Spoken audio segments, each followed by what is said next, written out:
in your regular columns and in the newspapers and online, and even in our conversation just now, you've been very clear on the opposition leader that he should have taken up the premiership. Yep. Now, I would submit to you that had he taken up the premiership, Dr. Dayan, it's been about 40 days now. But say 50, I don't know. Do you think there would have been material changes in the position of the country? And do you think that, for example, would he have been able to survive a headline where instead of Ranil Wickramasinghe having printed 1 trillion, Sajith Premadasa is seen printing 1 trillion rupees, or Sajith Premadasa is seen giving a 10,000 rupee increment to the state sector? Like there already seems to be a narrative that Sajith Premadasa will not succeed because he's trapped by old thinking. Ranil Wickramasinghe doesn't seem to, or maybe it's a given with him, so there's no narrative to field. But how do you see, would things have been really different? Because I think I've written about this as well, that I believe Sajith Premadasa made a tactical decision as well as a practical decision, where he saw the Pohotua majority in parliament, he sees the potential cabinet that he would have been left with, sees the challenges and realizes this is not going to look good for me.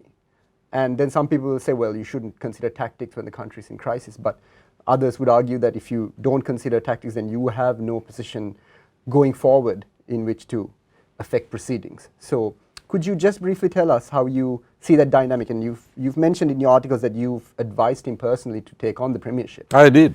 So would you just go on and see, do you think he would have succeeded given the current trajectory of our country's economy?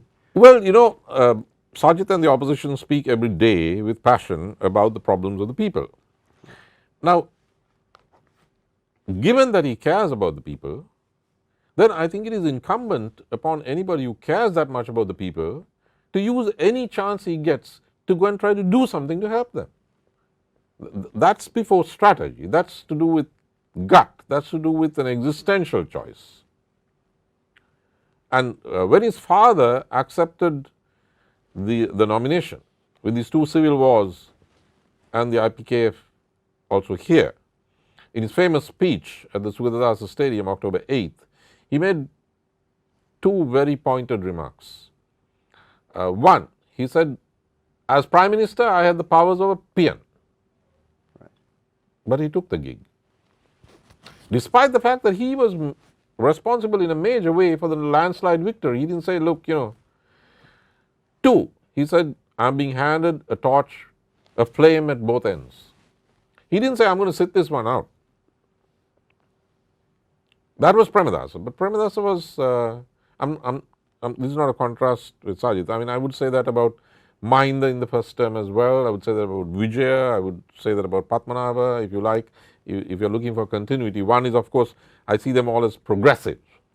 The other is, they're all heroes. They went against the odds.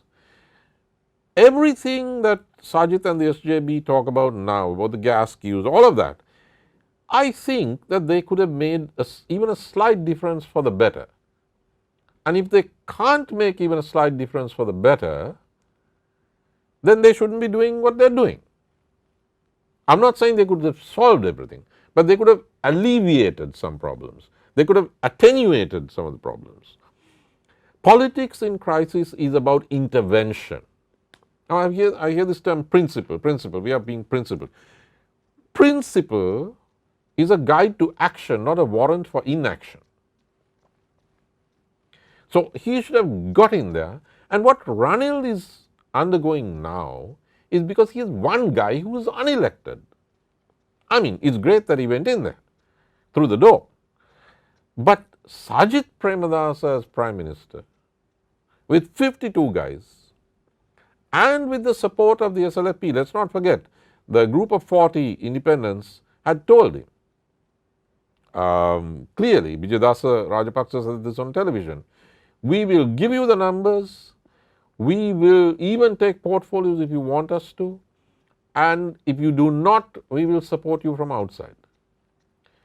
But even without that, with 52, Ranil doesn't have anybody but himself. Sajith plus 52 plus the ability for mass mobilization. would not have permitted Gotabaya to do what he's doing now. Gotabaya is now trying to undermine Ranil, he's pushing back. But if he tried that with Sajith Premadasa, he would have had demonstrations every day. Let us not forget that before the Aragale was April 3, I think, the Golfers Green. Right, golf, GGG. On the 15th of March, the SJB marched to the Presidential Secretariat and rocked those barriers where the Aragale kids are now camped. It was the SJB which did that. So if Gotabaya tried what he's doing now, he would have been hit by demonstrations every day. I mean, they would have come into his office and pulled him out. Sajith had that capacity, and I think he was wrong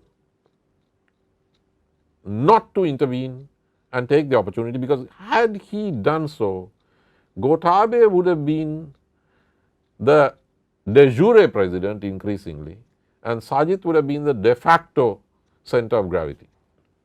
But frankly, he blew that chance.